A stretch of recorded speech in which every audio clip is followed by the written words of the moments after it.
All right. I am waiting. I'm supposed to be live, but I don't see any video yet. Are we ready? Are we live? Are we live? Is it time to start? Is it time to start? Let us begin.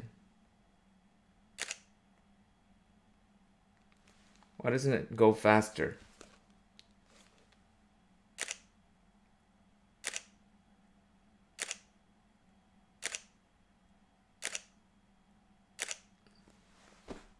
Hello everyone and welcome to BHT Studios.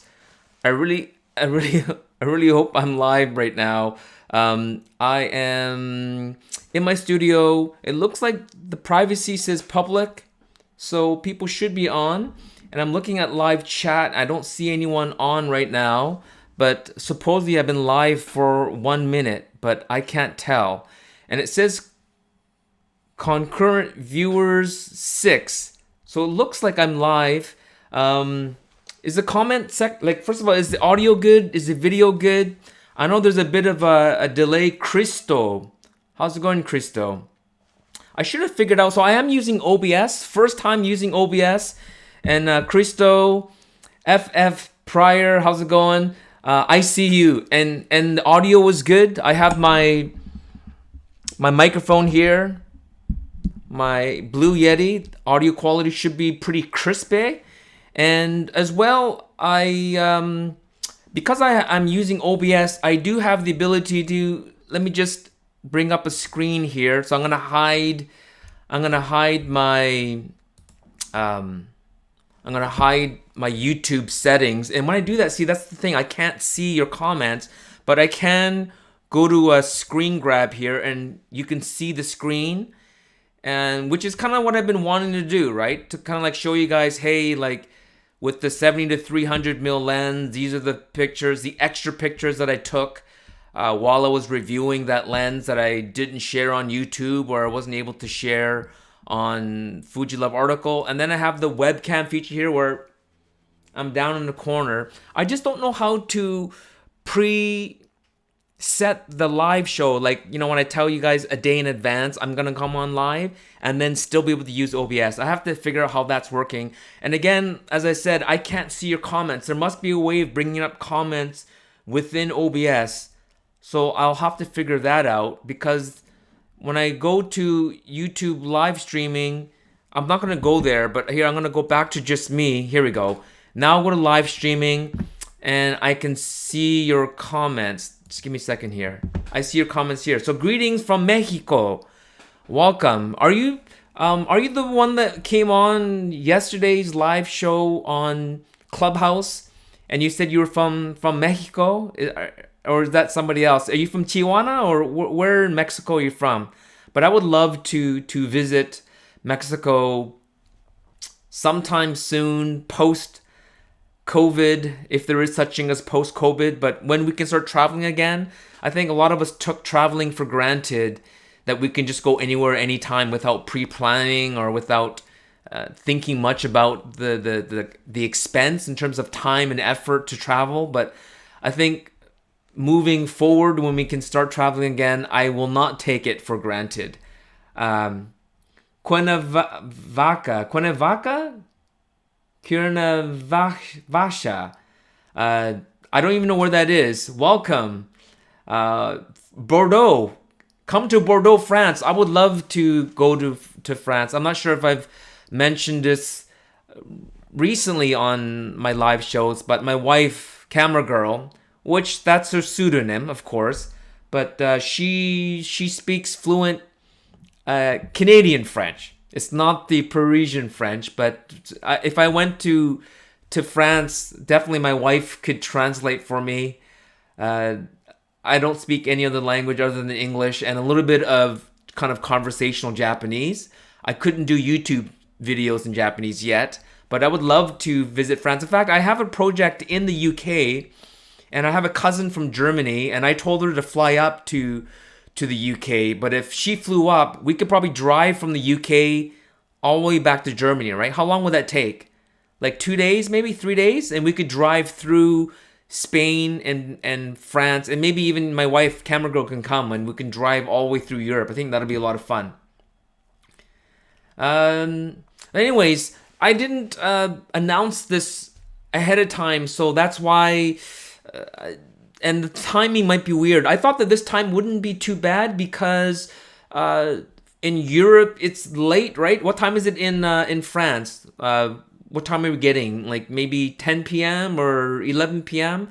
And I know Asia, they're just waking up. So I thought maybe this would be a good middle time, although most people in North America are probably working right now or commuting, or maybe they're working from home.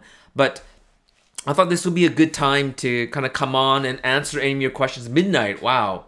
Almost midnight. So it is kind of a not so great of a time. But the problem is, see, if I came on 2 hours earlier, Asia would be very early in the morning. Asia would be like 5 in the morning or something like that, right? Or 4 in the morning. But it would be a good time for you guys. It'll be around 10.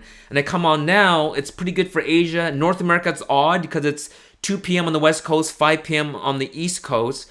But for Europe, it's a little bit late. So almost 5 p.m. in Winnipeg. So I should be studying. Hey, David, how's it going?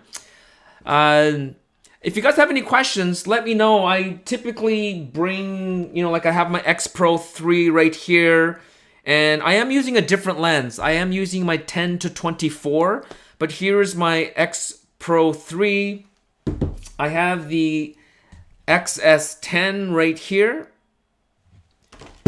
And I do have the Ricoh GR3. And I have the really quirky Minolta, the 110 zoom camera, but it's very cool. I'm just waiting to, kind of lazy. I haven't ordered it yet, but to get some 110 film. And here's my beloved Minolta Xd.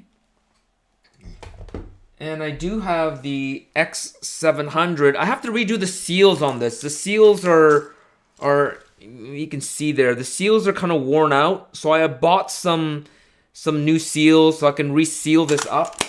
Pretty cheap. You can buy these seals for about $15 on Amazon, or maybe even get it from B&H. And then in terms of point and shoots, I usually have the Olympus XA version 1 and the Konica Big Mini as examples of film point and shoots.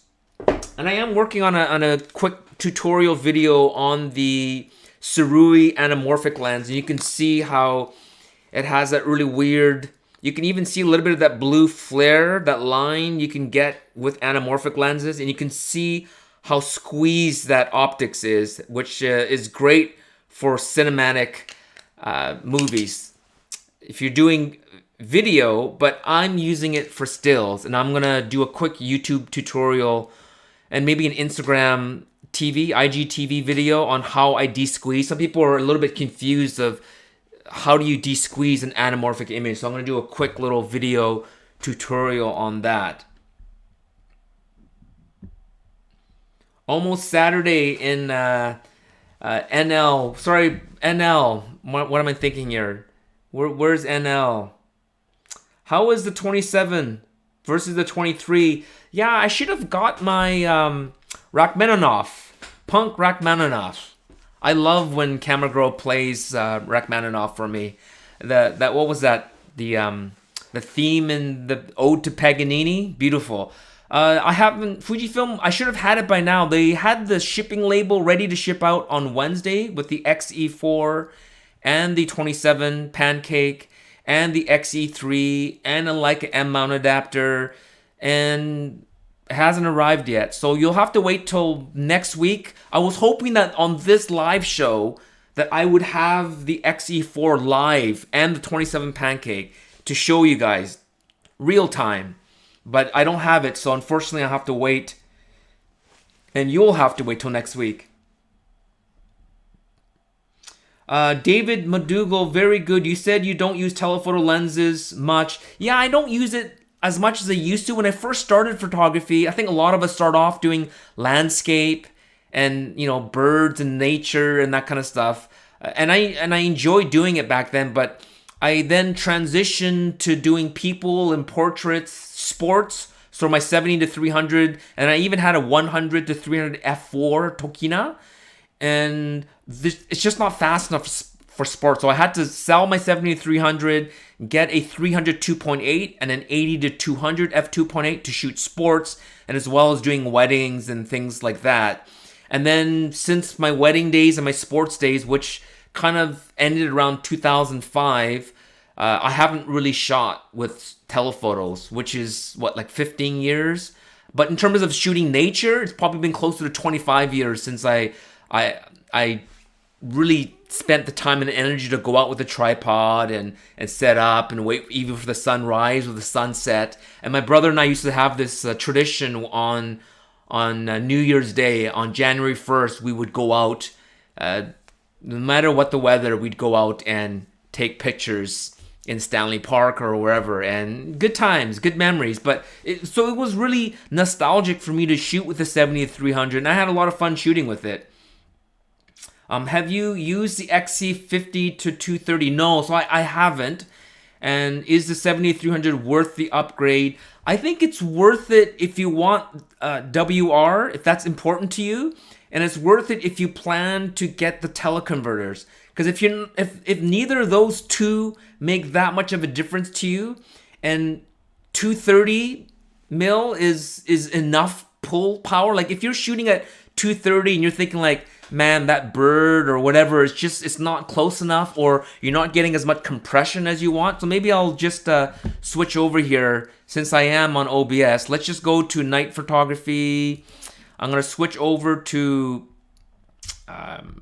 Chinatown with the 70 to 300. How about that? And I will now switch over to screen grab. There you go. So you should be able to see the screen here. A lot of these pictures were shot at, like here you can see kind of the compression, right? This is, and you can see down here, this is pretty good. So that's at 278 mil, so almost at 300 millimeter. You can see that compression in that photo. And this is a little bit more compression. I got a really cool shot, like this sign. I got a shot of just the sign on its own. Let me just see if I can get to that photo here. You can see the kind of how close you can get. It was just kind of fun being able to get this close in photos.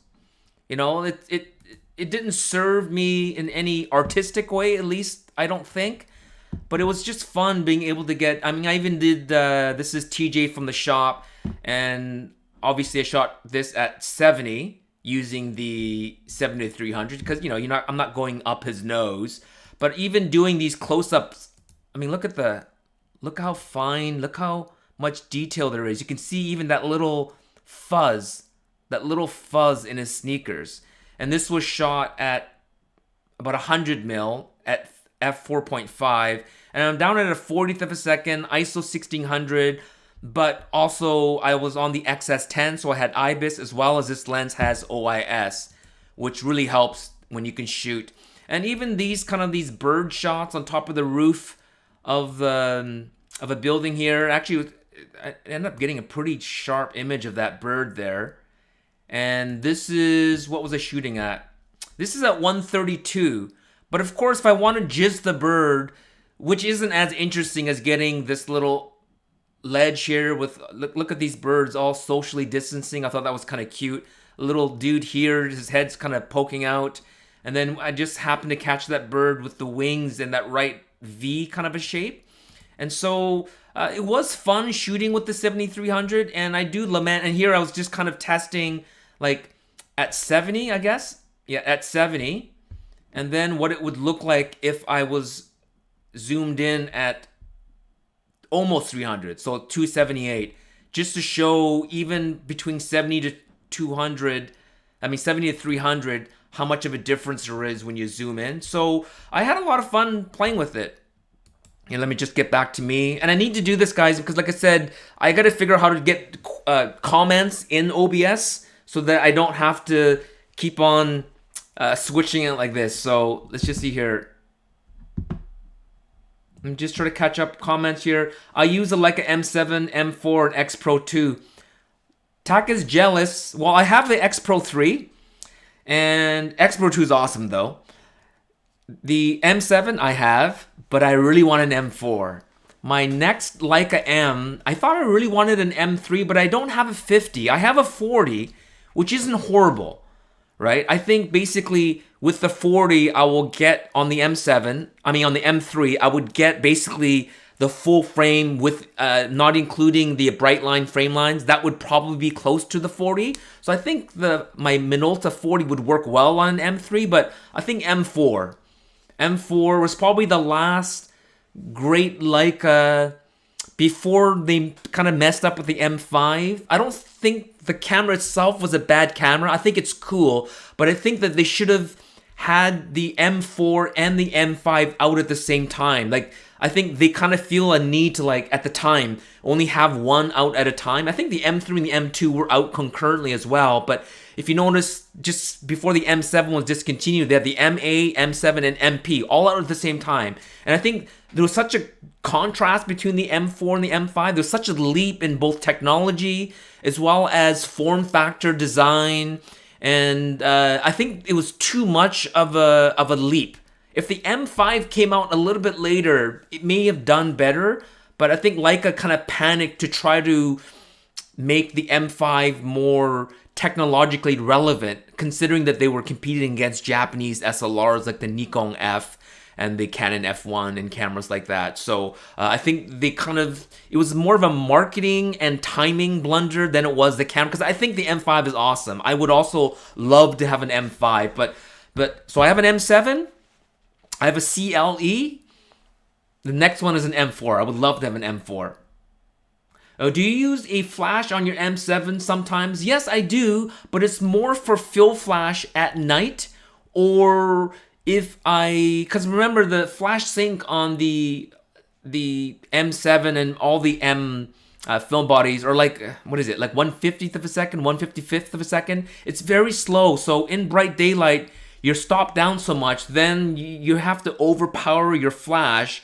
So it's a nice fill flash. If you're in the shade or if you're in an alley and you just need a little bit of a pop, definitely it's a lot of fun using it in that way. But in terms of daylight flash, you need a camera that has a leaf shutter. So that's why something like a Canonet, the QL17 is a great kind of a poor person's Leica, if you can call it that, or even the Minolta Hymatics, because they have leaf shutter lenses, so you can flash sync up to 1/500th of a second. So you still have to stop down a little bit if it's a bright day, and if you have, let's say you popped in ISO 400 film, it's a little bit too fast, right? I think daylight flash with 1/500th of a second, you should probably have ISO 100 or ISO 200 stop down to maybe about f5.6, and you could probably pull it off. Mooking, love you on Clubhouse. Thank you. I'm gonna see if I have time to come on tonight, but we'll see what happens. Do you know how to get a Sony to match Fujifilm's Jpegs? I think, Punk, you need to shoot Sony RAW and be very good in Lightroom, because I think that's the beauty of Fujifilm as well as Canon's basic RAW, basic JPEG. Canon's JPEG, I've mentioned this before, I think it's very beautiful. It's sort of halfway between, for me, between classic Chrome and Provia. It has that muted kind of really neutral look, but some of the colors are punchy in the Canon's standard JPEG. So I actually really like Canon's standard JPEG, but then all the other profiles are just, they're kind of meh for me. Where Fujifilm has the Pro Neg standard, which I like for video, which I actually have right now. This is Pro Neg standard that you're looking at. And Classic Neg, they have Classic Chrome, Provia, and Velvia for those that love the saturated colors. And so to be able to manipulate that, definitely with Sony, you're going to have to, because my buddy Juan from Beers and Cameras, he uses the Sonys, and his pictures are beautiful. If you look at Beers and Cameras main feed, I think now he's actually changed over to Leica, but if you go like even a year ago, all that stuff was shot on the Sony A7S, I think the OG A7S, and they look fantastic. So you just got to know how to work the files. Kevin, hey Taki, what are your thoughts on older digital Leica M bodies? for example, the M9 or the ME. I really like the M9. The M9 sensor was designed by Kodak, and it was meant to mimic Kodachrome. So I know a couple of my buddies that are just die-hard Leica M9 fans, and I think Juan from Beers and Cameras just recently bought an M9, and you can't really shoot it above ISO 800 until you start getting like a lot of noise, and you can get rid of it, of course, if you're really good at Photoshop and Lightroom to kind of remove that noise. But to me, that's the beauty of the M9. It behaves a lot like a film camera, because above ISO 800, like if you're shooting Lomo 800, Cineso 800, Portra 800, when you go to 1600 or you get these film that's rated 800 and you push it a stop, and then you get push processing done, you get that film-like grain. Now, you're not going to get that same grain on an M9 because it's digital. It is a CCD sensor, not a CMOS sensor, but I think that's the beauty of the M9 is that you can't really go above ISO 800. And even with me, with all my Fujis, if I can, like, I don't shoot at ISO 160 during the day, even if I can. I still shoot up high, like at ISO 400 and 800, but I think the beauty of the M9 is that it kind of behaves like a film camera. So if you can get a hold of an M9 and make sure that the sensor corrosion was dealt with, because there was a window of time where Leica was repairing the sensors that had some corrosion on it free of charge. And so if it hasn't had that corrosion sensor swap done, then the person should be willing to sell that to you at a really good discount. I love my M3. I mean, the M3 is like a 57 Corvette or 57 Chevy. The M3 is just like the classic, right? I know a lot of people like the M2, but to me, if I can choose between the M2 and the M3, I know the M2 is more versatile because you can put a 35 on there. But if I could choose between the M2 and the M3, I would pick an M3 and probably a double stroke just because it's a lot of fun. You can double stroke a single stroke M3 or any Leica M camera, right? But just doing a half cock twice, like that, and you can do a double stroke. Technically, you can even do a triple if you wanted to, if you don't crank it far enough. But yeah, I love the M3, especially if you shoot a 50. The Minolta, it's funny because the Minolta CLE kind of killed the M5. Yeah, because for probably half the price or more, right? You could get, and I think it actually was the CL. I think the CL came out first, like the Leica CL. The CLE came out, I think, in 1980, and prior to that, it was the Leica CL, and then there was a Lights / Minolta CL / CLE. And yeah, it sold so well that Leica discontinued it because it was eating into the M5 sales. But, you know, of course it was, because the M5, again, it was kind of it's a weird marketing blunder. They shouldn't have discontinued the M4. They should have given people the choice. You want the classic Leica meterless camera, get the M4. If you want the most advanced spot metering, you know, all the bells and whistles, quick shutter speed adjusting, 2 lug, which they ended up adding the 3rd lug. It was a little bit too revolutionary at once. I think that was the big problem with the M5. And yeah, it was kind of chunky and ugly. It didn't have the silhouette as the M3 and the M2 and the M4, but it has its own charm. And I think on the used market, a lot of people have been saying in the past few years, because of its quirkiness, the prices of M5 have steadily been increasing over the years because they're so, like, they're not as loved as an M6 or an M4, but because there's less of them out there, those that do love them, there's fewer of them out there, so they're harder to find. Thoughts on the Canon new F1 between that and the Nikon F3? What would you choose and why? I personally would pick the F1 because I like the glass on the FD mount glass, because you can get faster lenses, like I think there was the 85 1.2 and the 50 1.2 on the Canons, and it's a little bit, I wouldn't say rarer. They're both, the Nikon F1 and the F3 have been around for a long time. Let me just, sorry guys, I'm gonna just, sometimes I get messages. I want to make sure somebody's not telling me, Take, you got a booger sticking out of your nose. So I keep extra screens up just in case. Sorry, going back to the new F1 for the sake of lenses. I also think that the Canon F1 had more. It was as modular as the F3, but I think you can get a lot of the accessories cheaper on the Canon F1, and I think you can get the Canon F1 for cheaper. And I mean, even the F3, yeah. I'm just a Canon fan. I like the FD glass. I would say that. In terms of looks, I think the F3 looks cooler.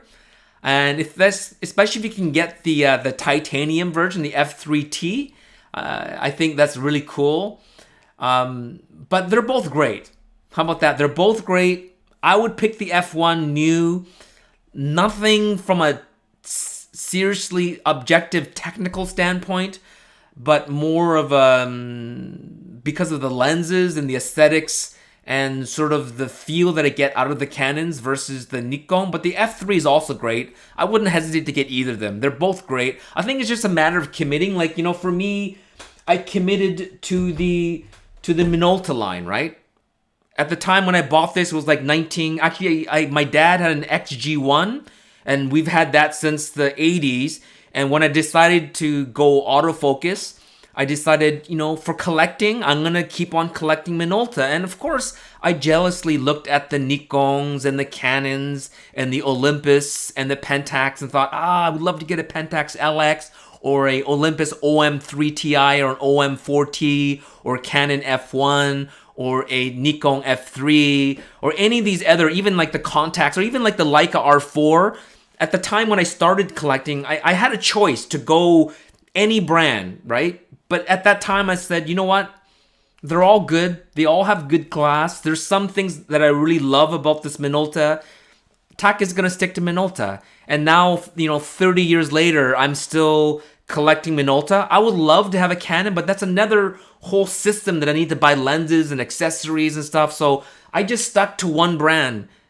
For subjective reasons, a lot of it is because, like I said, I grew up with the Minolta in the house, so it just felt very me. It felt me. It just felt like my brand that I would love to continue to build on. And every brand has their kind of like Minolta has their famous 58mm f1.2, which I played with them. I didn't like the sharpness. I actually prefer this lens, which is the MC Rokkor, and it is the 58mm f1.4. And yeah, this lens is also soft at f1.4, but it's less soft than the I can shoot this wide open and get reasonably sharp images.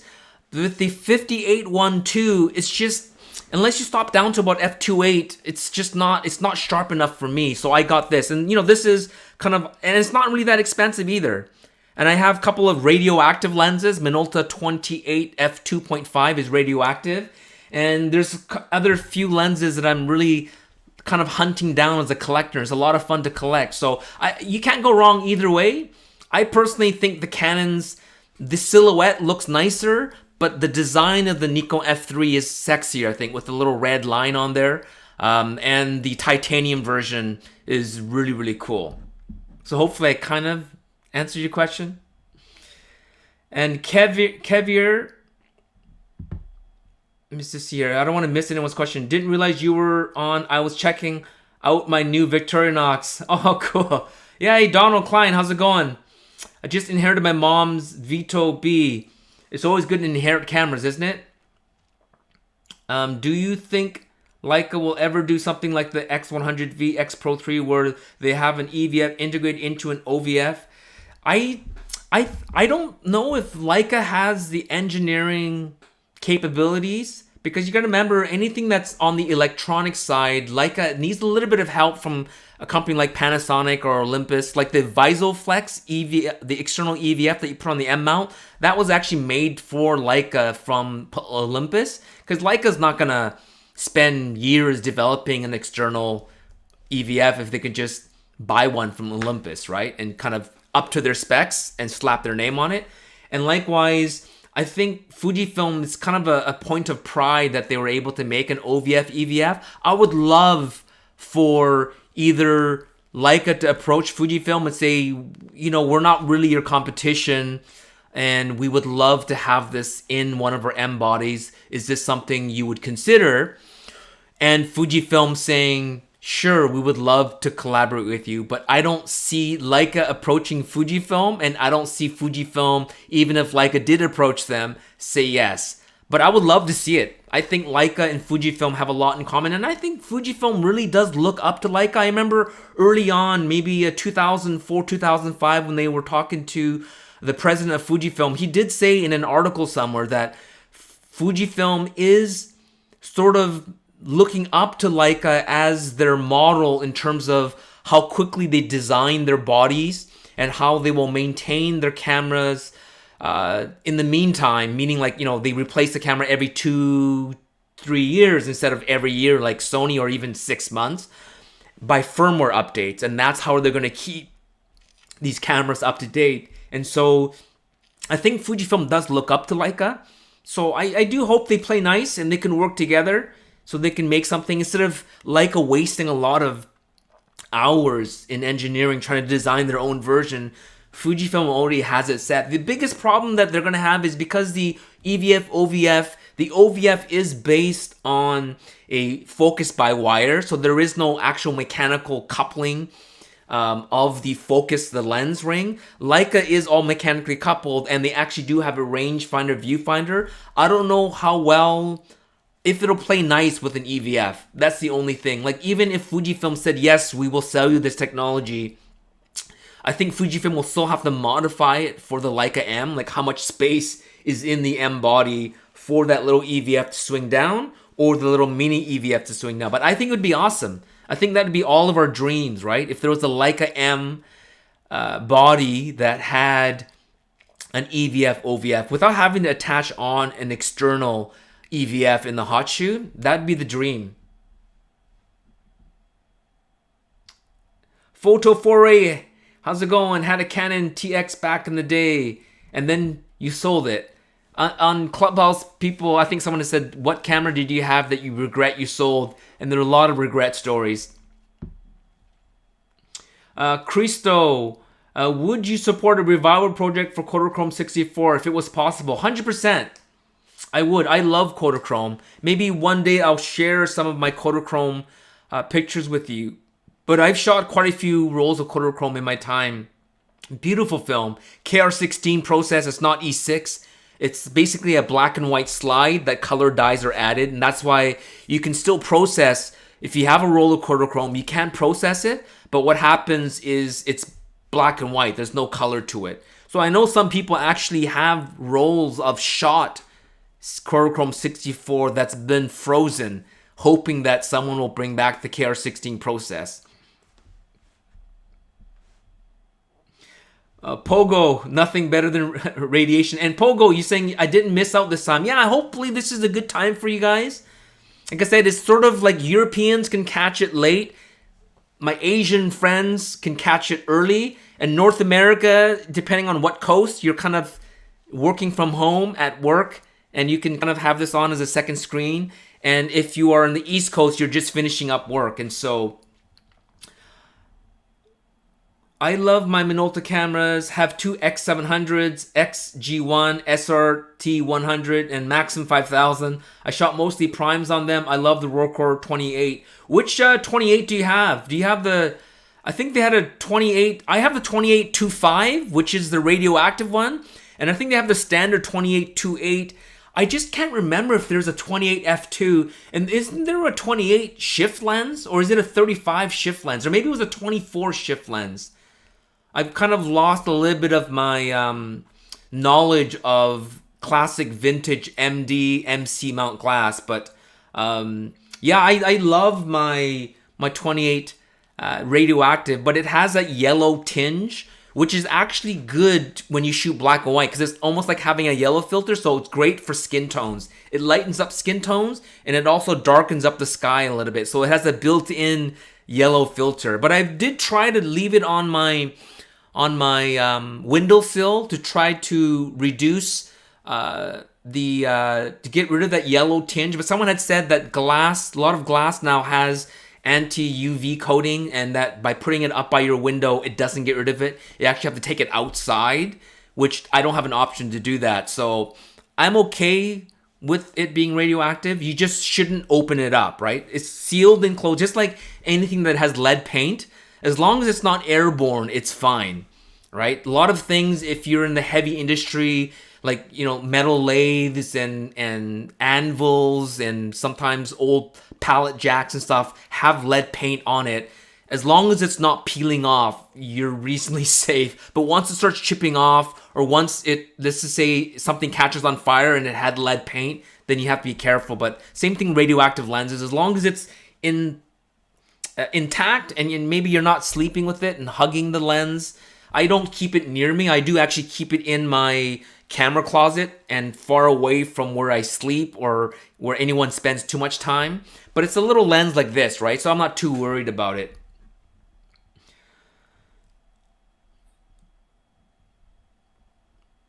Let me see here. Will you ever do a Pogo? Sorry, I think they will keep the M forever pure due to this is also the Q and SL.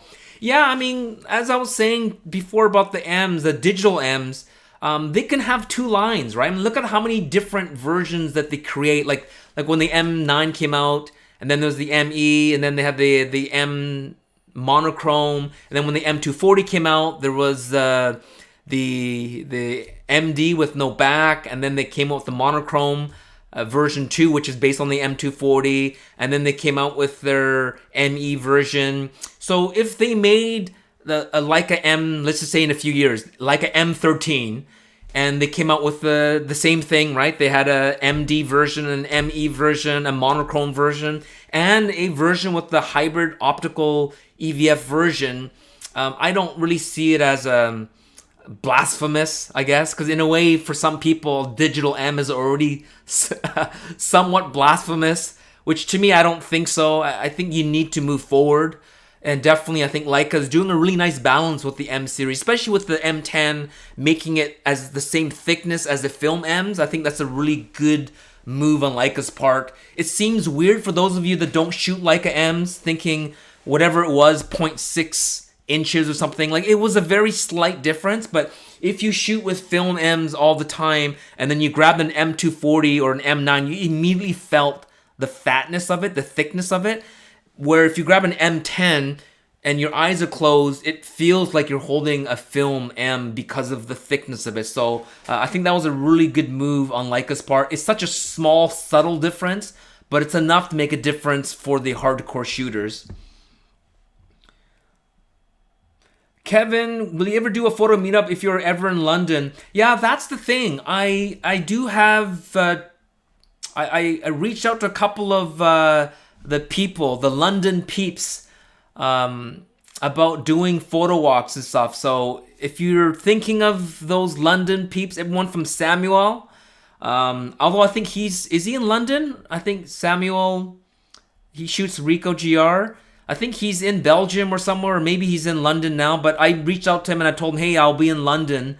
It was supposed to be in the fall of 2020, but obviously I had to cancel that. But reached out to a few people, and they all said, Hamish said he would meet up with me, and a few other people, Hamish from 35mmC, and a few other people. So, and also Fujifilm UK. We were gonna do something at that thing in London, whatever that Fujifilm building is. I reached out to someone there, and just preliminary talks, nothing written in stone, but they showed some interest in me doing some kind of a event, maybe even inviting Jonas Rask to come in from, where is he, in Denmark, I guess? Is he in Denmark, I think? To come up and do something really cool. Because when I go to the UK, I want to do multiple events to make it worth my time that I went out there. So maybe spend 3 weeks, bring camera girl, spend a week with just her, and then 2 weeks of like work, hustling, and doing multiple events, meetups, photo walks, talks, that kind of stuff. So definitely, that's in the works. Oh, same thing's happening, guys. I'm getting that quick jump. So sorry if I kind of accidentally skipped. Like, you know, like the comments get kind of stacked below, and when I grab the mouse, the whole thing goes boom and it just jumps. So then I don't remember exactly where I left off. So if I miss your comments, I apologize. Fuji should do a Kodachrome 64 in the X Pro. Well, technically, classic chrome is sort of, it's unofficially Kodachrome 64, I think. Someone can correct me down there if I'm wrong, but I think they kind of said, doesn't it say in the description like classic film slide from the yesteryears or something like that? What's the description of classic chrome? I think that's kind of what they, hey, let me just find it here. What do they say?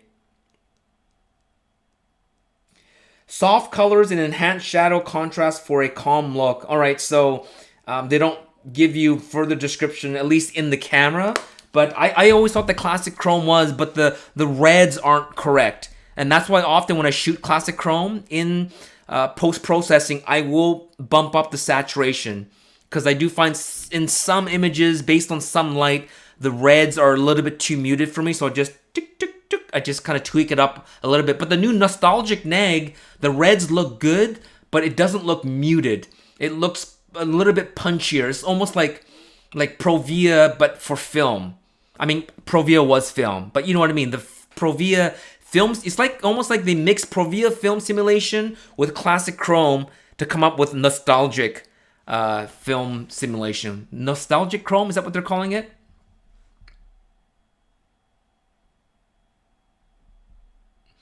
And Kevier, I can't imagine much else to add to the M10 besides something like an EVF, besides just faster buffer shooting. Yeah, I mean, I've said something blasphemous, but you know how the memory card fits in from the bottom? I don't mind that the battery fits in from the bottom with the metal plate, but I would love a side, you know, like something like this, be able to grab the film from the side, like put the memory cards in from the side. But a few people just told me that's blasphemy, so I said, all right, because I would love to have a Leica M10 with the dual card slot, but because I'm not a fan, and it's especially because the Leica M is such a premium camera, I don't like it when memory and battery is in the same, kind of like right next to each other. I don't like that. Power and memory next to each other is kind of to me, is kind of a faux pas in design, especially when it comes to a pro body. So that would be something. If it's still in the bottom, then move it somewhere else and have a dual card slot. That's something they can add. Donald, you're like me. You're an oldie. You used to love shooting Kodachrome when you can afford it back in the day. It wasn't too bad though, Donald, because I mean, it included processing, right? At least when I was shooting it in the 90s, it was like in the 1990s. Let me just try to remember here. I think it was about $10 a roll, but it included processing, so it wasn't too bad. And in Vancouver, we actually had 2 Kodachrome labs in town, so you would get it back within 3 days of shooting it. So it was pretty good. Steve says you have a Minolta 28-28 and love it. Small and light and great optics. Yeah, I mean, I think the Minolta glass has been sort of outshined by Nikon and Canon. Minolta had competent glass. Same with Pentax. I always say Pentax, Minolta. When it comes to the manual film cameras, my favorite is Minolta, autofocus stuff. And when it comes to manual focus lenses, I would probably have to say the Pentax glass. I really like the Pentax glass. Photo Foray, do you have a favorite black and white film stock? Yeah, definitely. It's going to be the Tri-X. Nothing specific other than I've been shooting it for 25 years and I've just gotten used to it. When the T-Max 400, it's technically a better film, but I love how forgiving the Tri-X is, and I love the grain. For those of you who don't know, the difference between Tri-X and T-Max is that according to Kodak, Tri-X had an X-shaped grain and a T-Max had a T-shaped grain. And so you can pack in more tighter grain in T-Max than you could with any of the X-Pan and the Tri-X film. I think the X-Pan was like ISO 125 or 160. I can't remember. And the original Tri-X was, I think ISO 320, and then they bumped it up to 400. The T-Max had tighter grain, so it was less grainy, but I think the beauty of Tri-X was the grain. But I know from a technical standpoint, everyone's saying that the Ilford stuff, the HP5, is technically the best black and white ISO 400 film. And I think I've shot maybe a roll of that. The HP series, right from the HP3, probably the earliest I've shot, 4, and then now 5. It's good film, but I just kind of gotten used to the look of the Tri-X 400. But when it comes to high grain,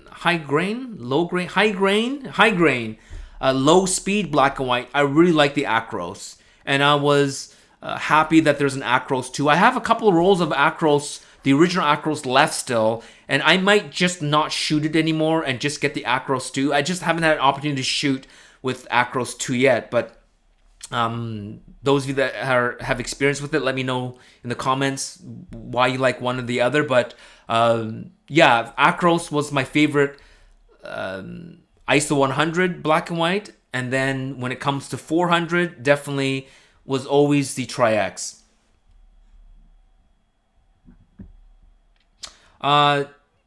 Jesmin Wong, yes, there is a 28 f2, so that's a lens that Take wants. I have a 24-28, a 28-25. I might have a 28-28. I don't know. I think I might. If I went and looked for it, I could probably find it. But I probably have about 20 MD lenses and about the same amount of the A-mount Minolta autofocus lenses. About 20 and 20, about equal amounts. But I would love to get a 28 f2 MD. That'd be amazing, because the autofocus 20 f2, beautiful.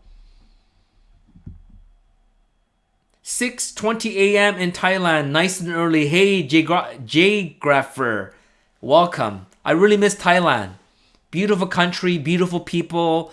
I think it said it had the youngest population in the world, like under the age of 25, or was it maybe under the age of 18? I think 25% of Thailand's population is under the age of either 25 or 18. But as you fly into Bangkok, you can see how agrarian, how much greenery and how much farmland there is. I think Thailand is one of those few countries that can actually feed their own population without having to import anything. Like, obviously they do import some stuff, but in general they grow enough of their own food that they don't need to import anything. And that's a great testament to a country's ability to support itself, is that they can feed all their citizens. And so beautiful country, like I said, beautiful people really enjoy posing for you. Parents will push their children, and Jay Graffer, you would know this if you're in Thailand, is that I was going through Chinatown in Bangkok, and parents would push their kids, and they want their kids photographed. I think it's kind of someone had said in Thailand, it's a pride of their nation. Like, when someone's taking photos of them, they feel proud. Like, we want to showcase our best, and we want to really let people know that we are a good-hearted people, and we're very friendly, and they love visitors. And they, North America is very different. You have to be very careful when you take photos of children. And typically when I'm with my wife, camera girl, or with other photographers, and of course it has to do with how you approach people. Always ask permission to take pictures of children in the West. In Asia, at least in Thailand, they want you to. They encourage you to take photos of children. And so it's such a wonderful place, beautiful food, very hot. But other than that, it's a really nice place to be. Is it worth to take the M240 in 2021 if it's less price? 100%. The Leica, I even just promoted the M9. I think it's a great way, other than buying a Sony full frame body and then using your M glass. Because I think a lot of people who want a digital M body is because they have M lenses in either Voigtlander or whatever, TT Artisans, 7 Artisans, or Leica glass, and they're shooting with a film body, either with a Bessa or any, whatever, any M mount body. And now they want to shoot digital and they don't want to shoot Sony. So they decide, well, is it worth it to buy an older Leica M body? 100%. 100%. Get an M9, even get an M8. Get an M240, which isn't that old. That sensor is still good. That 24 megapixels is good enough. I say good enough. It's good for most people, even for professional work. It's enough resolution, and because of the pixel density, beautiful. It has decent high-speed ISO performance, up to about ISO 3200. Not as good as the M10, but still good enough, and better than the M9. So if you can get it for a good price, I say go for it. Thoughts on the Leica CL film version? They're great. I have the CLE, the CL. I think there's two versions of it. Like I said, there's the Leica CL and the Lights / Minolta CL. Both great. If you can get it. Remember, one of the reasons why people get it is because they fall in love with the 40mm lens, and no Leica M body shows 40mm frame lines other than the CL/CLE line. So if you have a lot of people like the Voigtlander 40 Nocton, I guess it is, f1.4. And I have the Minolta 40 f2, and there's the Leica version, the 40 Summicron.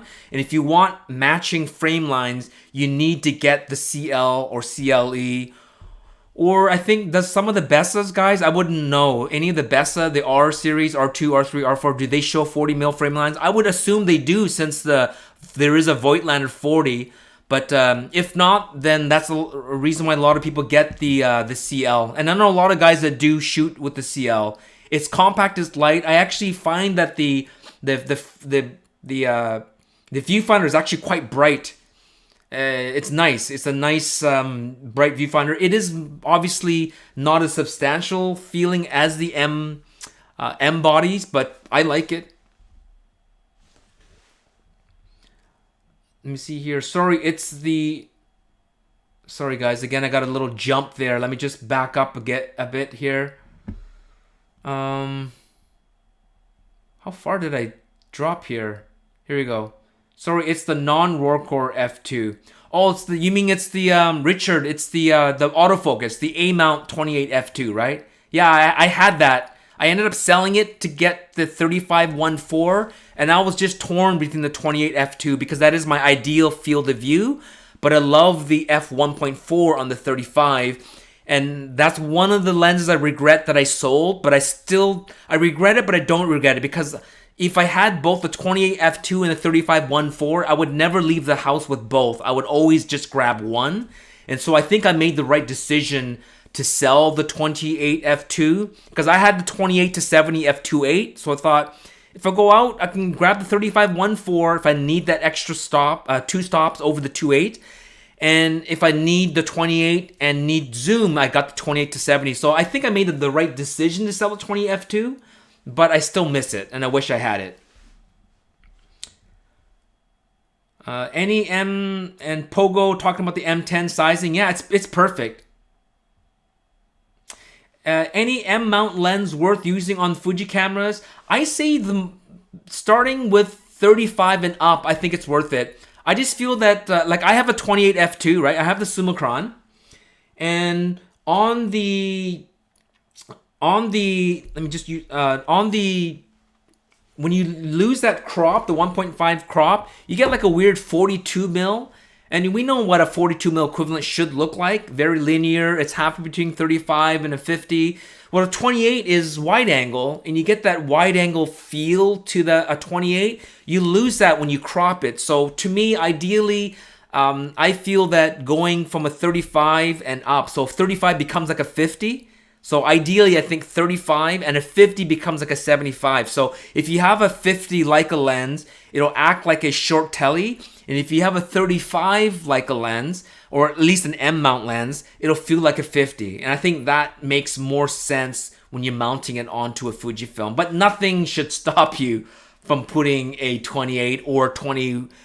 Do they have a 24? Yeah, 24 or 21. It's just a 21 on a Fujifilm becomes like a 28 or 30, right? So it's no longer an ultra wide angle lens.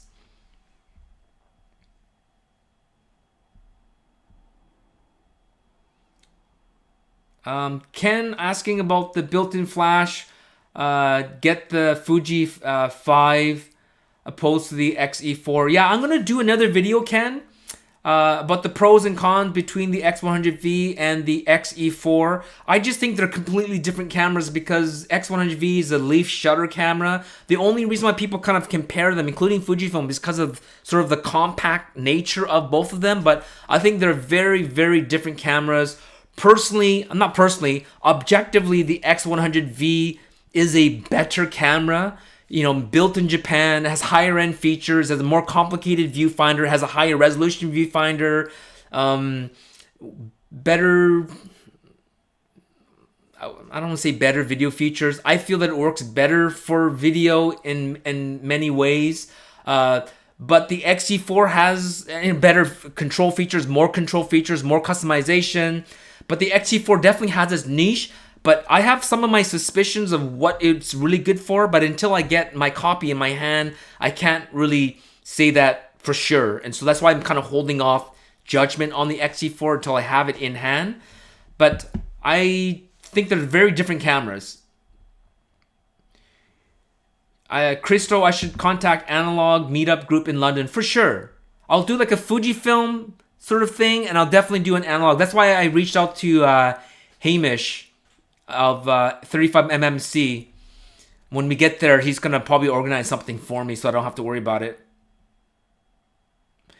Richard, yeah, you know, a lot of people have been talking about monochrome Fujifilms. They're technically not that difficult to make.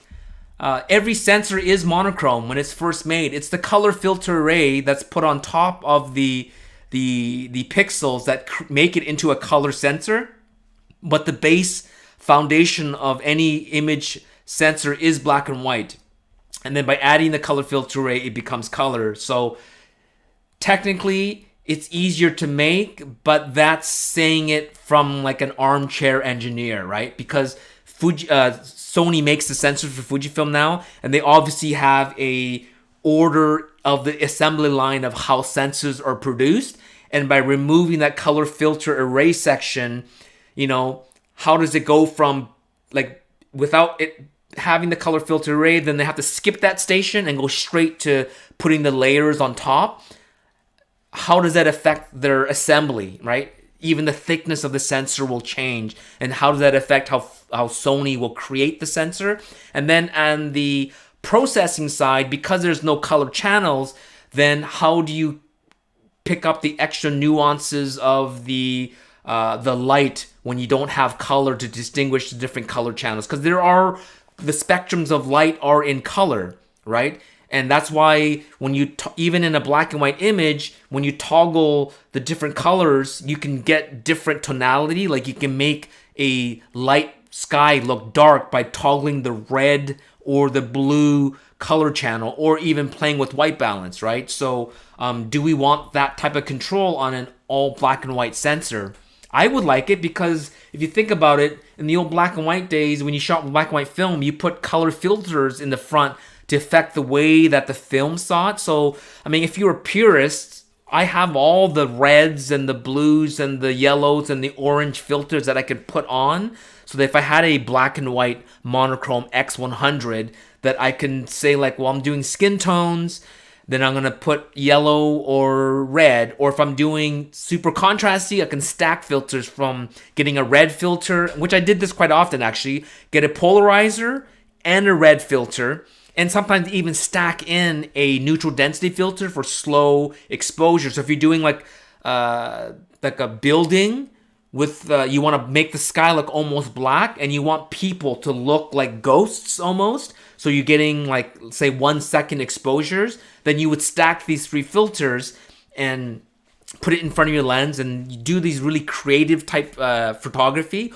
or shooting, I was going to say shooting color, still stacking filters, and then cross-processing, just kind of doing experimental stuff like that. But I think that's something to consider. It's not as easy as just pulling off the sensor because of the processing aspect of it. And then Fujifilm can create black and white only film simulations, right? I think, which would be kind of cool. CC looks too metallic. Yeah, I know what you mean. I like classic chrome, but sometimes it doesn't work for me. right? And now with classic neg, that's become my favorite color film profile, generic one, but depending on what I'm working on. Steve, leaf shutter if you use flash. X100V is my favorite camera. Yeah, for sure. That's the thing people don't understand. Leaf shutter, not only is it super quiet for street, so in an alley, not even in an alley, like sometimes you're like 3 feet from someone and you're shooting leaf shutter, they don't even hear the camera going, just like the GR, right? The GR here, I'll take a picture. That's all the sound it makes, right? Listen to that. And the X100, I don't have one here with me, but that's the kind of sound. And here's the X Pro 3. Right? And that's a similar sound you probably get out of the Xe4. But also you can flash sync above. I think the Xe4 will be like 1/80th of a second flash sync. So anything above 1/80th, 1/180th of a second, flash won't work because the blades are still either moving up if you're doing front curtain or rear curtain sync, or the blades are now starting to come down and the flash won't work because you'll see these little weird blade lines. And that's why leaf shutter, it moves out of the way so fast you can flash sync up to, I think Fujifilm does say, I think 1/2000th of a second. Someone could correct me on that, but you can, I've tried to the maximum 1/4000th of a second. It still works. It just looks a little bit too dark, but that could also be the flash output.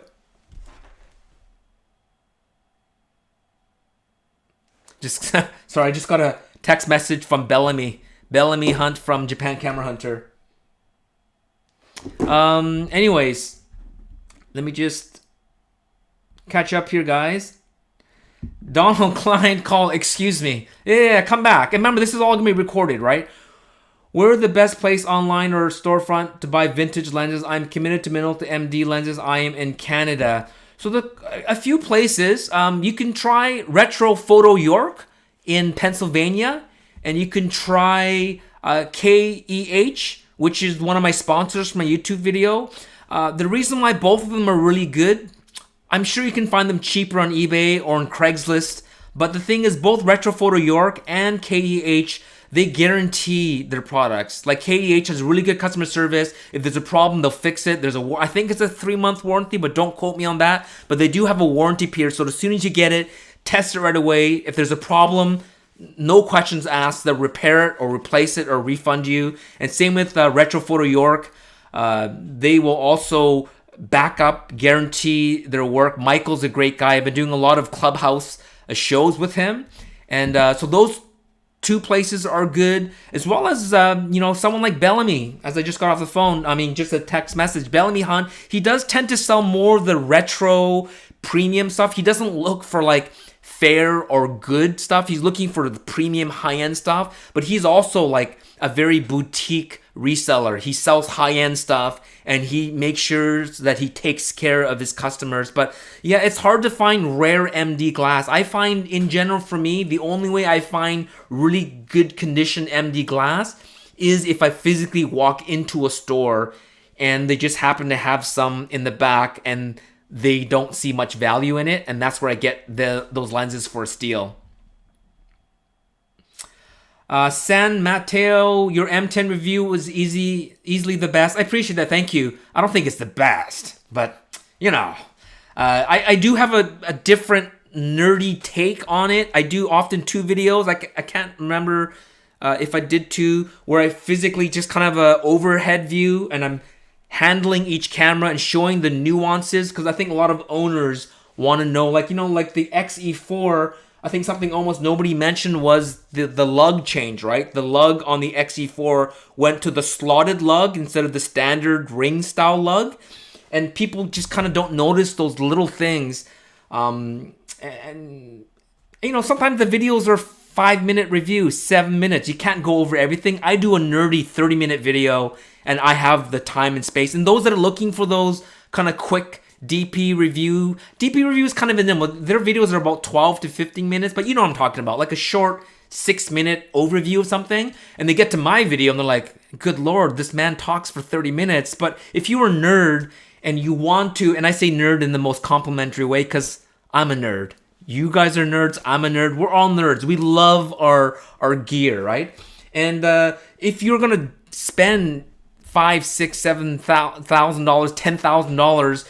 Sure, it's fun to watch a Kaiman Wong video. I watch all his videos as well, and it's fun to get a sort of in the middle DP review where they're playful, but they also do a little bit of a deep dive and they'll mention like little subtle things. And then you got a nerd like me that'll kind of go off for 40 minutes and talk about like every little nuance. And I think if you are using YouTube as your primary way of buying gear, it's good to kind of check all of us out and pick out the things that we pick out. And I think you guys kind of know my style and what I like and what I don't like. And that's when you kind of decide, like I trust Take's review over Matt Day's. And other people say I prefer Matt Day's reviews over Take's. And that's great because we both kind of come from different perspectives, right? We come from different, our channels are different. Matt does focus more on film, and I think he doesn't like doing gear reviews that much. He nerds out less. And someone like Kaiman Wong is more entertaining, right? It's a review, but it's kind of not a review. Sometimes you could just tell he's having fun with it. And we watch Kai because we love him, and he's just funny, and it's just a joy, and just he's just a lot of fun to watch, right? And I try to be kind of fun when stuff like this, but as well as be very technical because I know what it feels like to want to buy something and want the little nuances that only an owner would recognize. So, and someone saying, any Konica AR mount shooters here? I hope so. I wonder how many Hasselblad Phase 1 owners sold their cameras to order GFX 100S. I mean, that has been happening since the GFX 50S.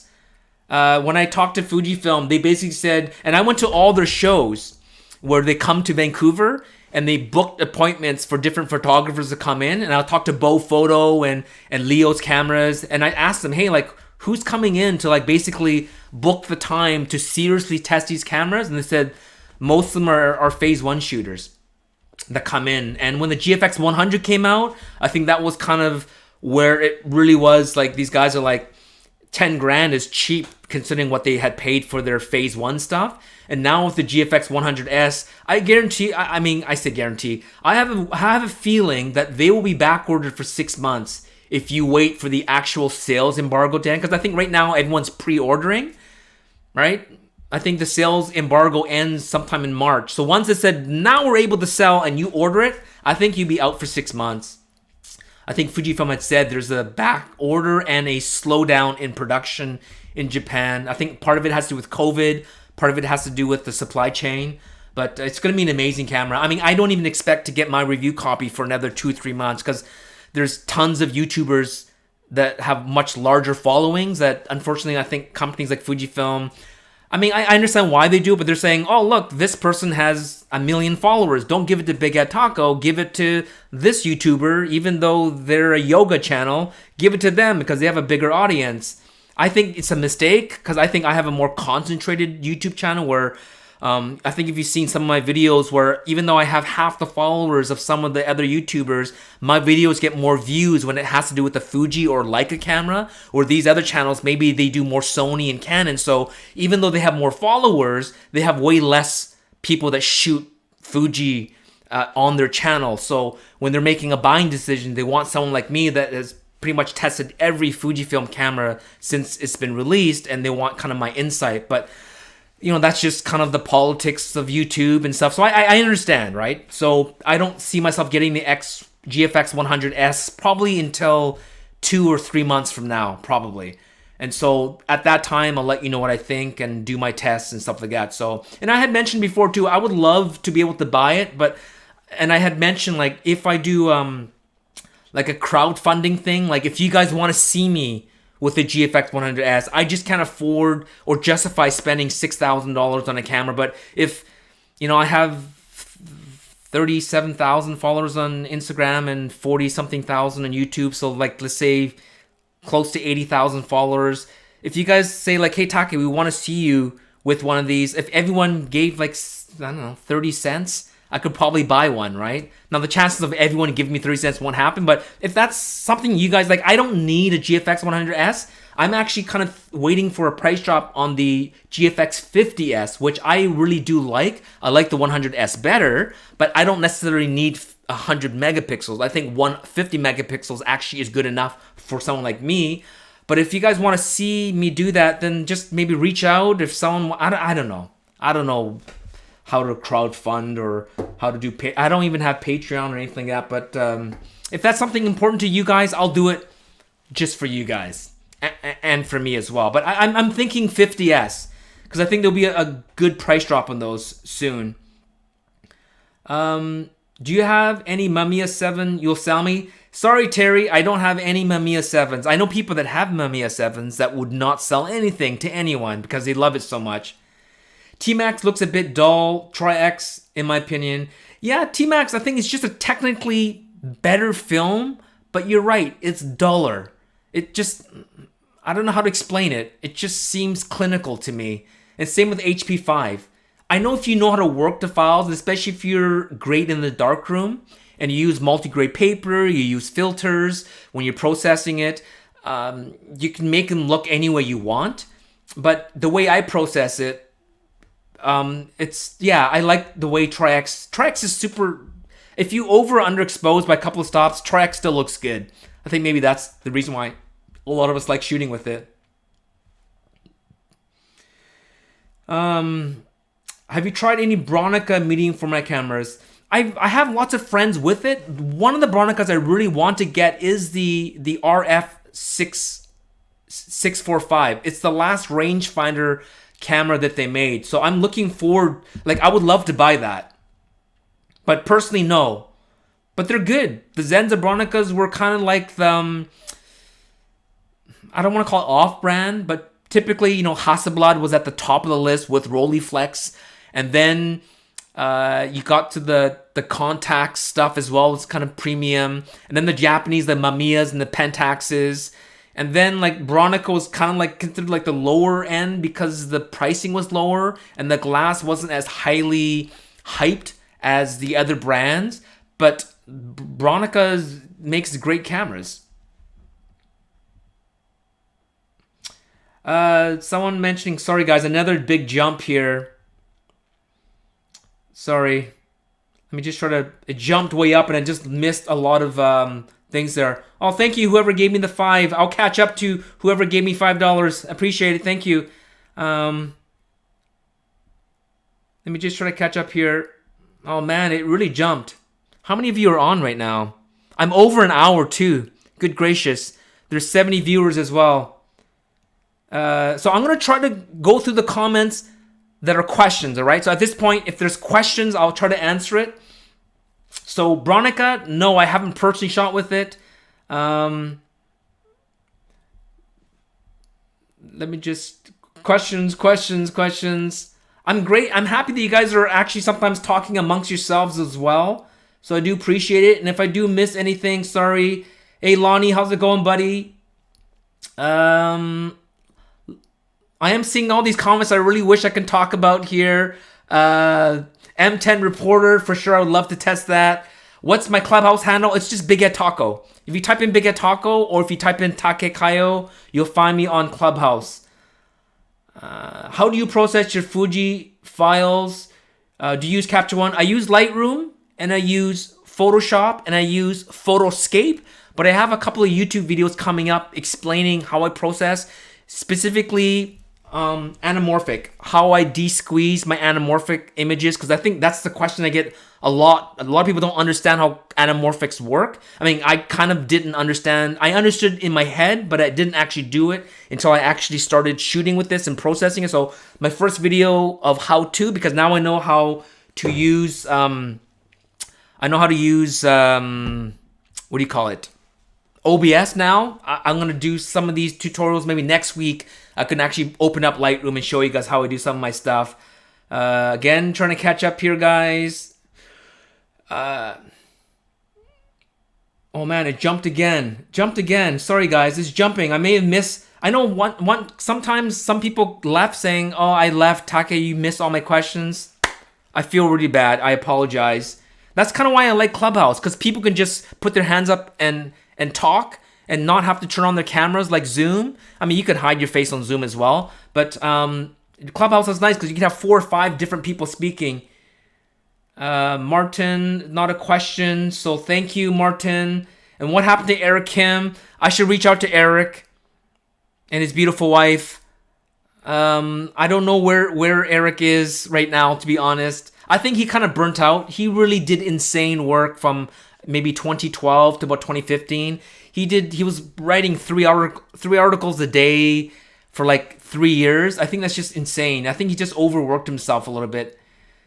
Someone talking about spending too much on phase one. If you're a pro and you're doing magazine work, I think it made kind of sense. But now if you can spend $6,000 to get similar IQ, I think it makes a lot of sense. Jay King, I appreciate your donation. I'll kick off the GFX fund. Thank you very much. So now I have $5,995 to go. Thank you so much. Appreciate it. And should I buy the X-E3 with the 23 or the X-E4 with the 27 Mark II pancake? Should I wait for the steeper price drop? I would say if someone has an X-E3 in stock, if that's what you're saying, wait. I think personally, if you are a photographer and you don't need the articulating screen, the X-E3 is a better camera. It has way more customizable features, way more control features. I like the X-E3 over the X-E4 when it comes to that. But when it comes to firmware, the new film simulations like Classic Neg, and as well as bleach bypass and some of the video features and some of the autofocus features, it is better on the X-E4. But if you don't need the articulating screen, like I said in my YouTube video, keep your X-E3. In fact, right now I'm actually thinking, because Fujifilm is sending me the X-E3 and an X-E4, I may end up buying an X-E3 because I like the X-E3 X-E series. My first camera that I ever reviewed for Fujifilm back in 2012 was an X-E1. That was the first camera that Fujifilm sent to me. So I have a soft spot for the X-E series. So I'm a little bit disappointed with the X-E4 because of how much they dumbed it down.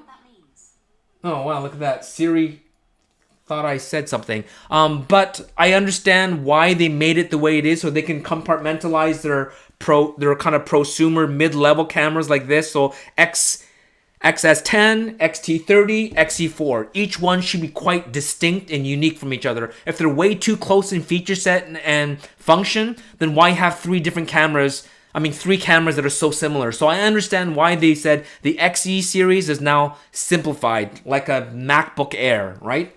Which I have right here, M1 MacBook Air. Let's keep everything simple, least amount of ports, keep it sleek and simple. In a way, I think Fujifilm, like I said before, they kind of copied Leica in terms of design and firmware and kind of looked up to Leica. I think now Fujifilm is looking up to Apple, meaning they're removing stuff. Like Apple just removed all the I/O off of the MacBook Pro and they went simple. I think Fujifilm has been kind of moving that way with the X Pro 3. They removed the D-pad on this thing. They removed the front push-in dial. They removed tons of things. They removed the HDMI out. They're constantly, it seems like they're on this removing fix like Apple. They're simplifying anything. They're kind of having an Apple type thinking. And so I don't 100% agree. Don't remove things just for the sake of removing. But I understand the direction they're going. They're simplifying things and they're making things more distinct from one another. Martin, favorite color negative film stock is going to be, for street photography. It's actually just cheap film. For street photography, I like ISO 200, first of all, because of my Leicas maxed out at ISO at 1/1000th of a second. So usually ISO 200, so either Superior or Color Plus 200 Kodak. I love those for street. If I wanted something fancier, it was Pro 400H. Son of a gun, Fujifilm! Pro 400H! That was my favorite street film. If I had a camera like my Minolta Xd that had faster shutter speeds, Pro 400H. But if I had like my point and shoots that typically have a maximum shutter speed of 1/500th of a second, or my Leicas that have 1/1000th of a second, then 400 is way too fast. That means I'm stopping down to like f16 all the time. And for those cameras, I wanted ISO 200 and for street, and I would be Color Plus 200, I could shoot Portra 160, but I think it's too expensive. And Portra is Portra. It's too pretty for street. I think Superior 200 and Color Plus 200, perfect for street. Just look at my Instagram feed. Look at my street photography in Hong Kong shooting film. It's always Color Plus or Superior 200. Always, always for street. For nighttime, you guys all know it is CineStill 800T. And I'm getting close to the bottom, and then I'm gonna have to shut down because here, how long am I going for? I've been going for let me see here. How long? There's a time limit. An hour and 20 minutes. YouTube got rid of the 1 hour limit, I think. Again, I'm just gonna answer questions here, guys. I appreciate you guys are making comments. And the last kind of comment issue looks like it's about the Pro 400H Mark II. Yeah, I hope there is a Mark II. They did it with the Acros. Let me tell you why they did it with the Acros. Do you guys know why they made a Mark II of the Acros? I think they would have 100% just got rid of it, like the Neopan stuff. It's because in Japan and in Asia, they had the disposable one that basically I think it was loaded with Acros 100. I could be wrong. Correct me if I'm wrong in the comments, but disposable black and white cameras, and they were selling like hotcakes in Japan and in Hong Kong, like hotcakes.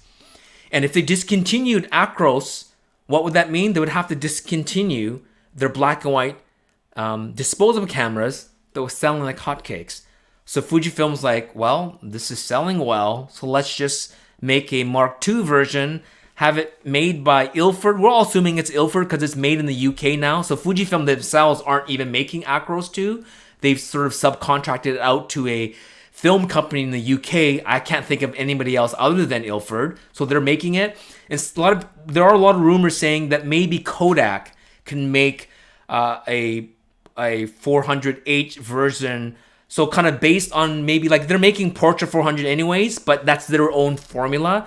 Use Fujifilm's formula and make Fujifilm Pro 400H Mark II in Rochester. The problem is Kodak is already backordered on Portra 400. Like they already can't keep up with the demand of their own film. Will they be willing to take on Fujifilm adding more film to their production line? Kodak might just say no, because we'll just tell everyone just buy Portra 400. From a business standpoint, that makes more sense, right? But if Kodak has enough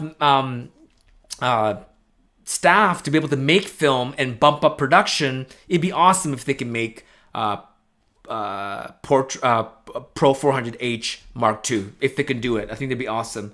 Hey, John Ishii, thank you for joining. But I'm finishing up now because it's a 1 hour and 20 minutes. But thanks for joining. He's a good buddy of mine, John in KL in Kuala Lumpur. And go check him out on Instagram. I think, what do you call yourself, John? Buddha Head? But just type in John Ishii. I think he's the only John Ishii on Instagram. And his wife is a wonderful photographer as well. Oh, here we go. Martin. I have another question while I drink my coffee. Have you tried the Nikon FM3A? I just got it and started shooting with it. No, but I am a huge fan of the FM2. And the FM3A is like a sibling camera to the FM2. So I like the FM2 because there's the FM2T. So I'm an FM2 fan, but the FM3A is probably technically one of the best compact SLRs ever made. I know a lot of people like the Olympus and some of the Pentax smaller ones, and I'm a fan of the Minolta Xd. But if I'm going to be objective here, I would say the FM2 and the FM3A are probably the two best fully mechanical compact SLRs that have a built-in meter. Beautiful camera though. Congrats on that. And that's it. Thank you so much for joining, guys. I do appreciate it. Go check me out on Clubhouse, but I will keep this a once a week show. And so thanks for joining. If you have any questions after, you can add it to the comments once I post this onto YouTube. I think it takes a few minutes before YouTube renders the files, but other than that, Thanks for joining, guys. And I'll see you on Instagram. I'll see you on Twitter. I'll see you on Clubhouse. I might see you on the streets of Chinatown in Vancouver, British Columbia. Or I might see you in your city sometime in late 2021.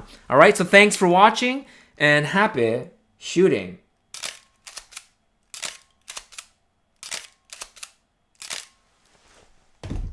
Peace.